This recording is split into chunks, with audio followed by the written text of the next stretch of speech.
Here's one hack that you can use to immediately make your American way smoother. And spoiler alert, this is called held stop-plosive linking.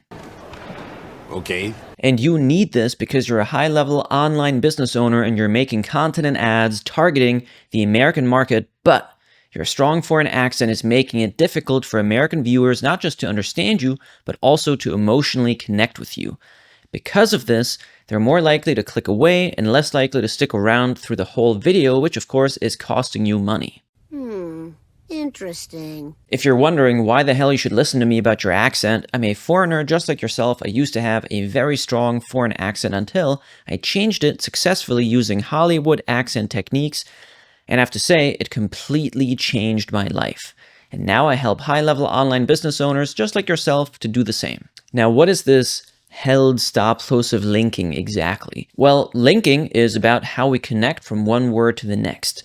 Fundamentally, we need to cut down on the time it takes us to do that because most non-native speakers tend to rush inside of words, but then between the words, we often anticipate things a bit too much and we take too much time in the wrong places, which creates a very choppy melody and flow. So going a bit deeper inside of this is linking when a word ends in what's called a stop-plosive. The easiest way to explain what that is that we make certain consonants, and it's not that many by the way, by going into a position with our tongue or our lips, and then we build up some tension there with our breath or voice, and then we release that tension. And technically, that consonant is only really audible during that tension release. So I mentioned there aren't really that many of these. It's only 6 in total, actually. There's t and d, k and g, and p and b.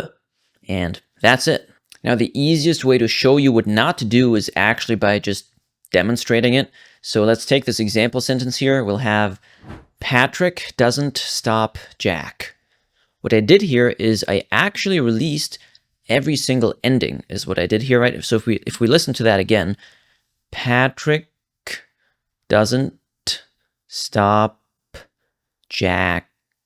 And yes, you might not be doing this every time, but most non-native speakers do this consistently enough that it, number one, becomes a pattern, and number two, it really chops the melody of what we're saying apart. So what should you do instead? It's actually not that complicated. If a stop-plosive, so any of these sounds here on the screen, is directly followed by another consonant in the next word, you should be what's called holding that consonant instead of releasing it. Think about a stop-plosive as 2 parts. We'll use a p as an example.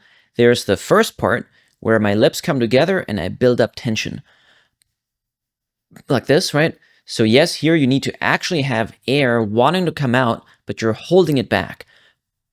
So you should be feeling pressure in this area here because it's air actively pushing out. And then the second part is where we actually let the air come out. And there we then get that release sound of p, like this. I'll also demonstrate the same thing for a t, like this. And then let's do the same thing for a k as well, k, like that. So when we're only holding the stop-plosive, we only want to do that first half of the tension buildup, but we do not actually make that release sound. So instead of getting p, it'll just be, then at the end, I kind of let that tension dissipate, and instead of releasing it like p, I actually want to move on into the next sound directly without any transition sound. So that way we go from something like Patrick doesn't to Patrick doesn't, like this. Now obviously I did that pretty slowly so you could really hear and notice what I'm doing. In real life, this transition needs to happen very quickly. So that way we get Patrick doesn't stop Jack, as opposed to Patrick doesn't stop Jack, right? Which again makes it a lot more choppy. And that's basically it.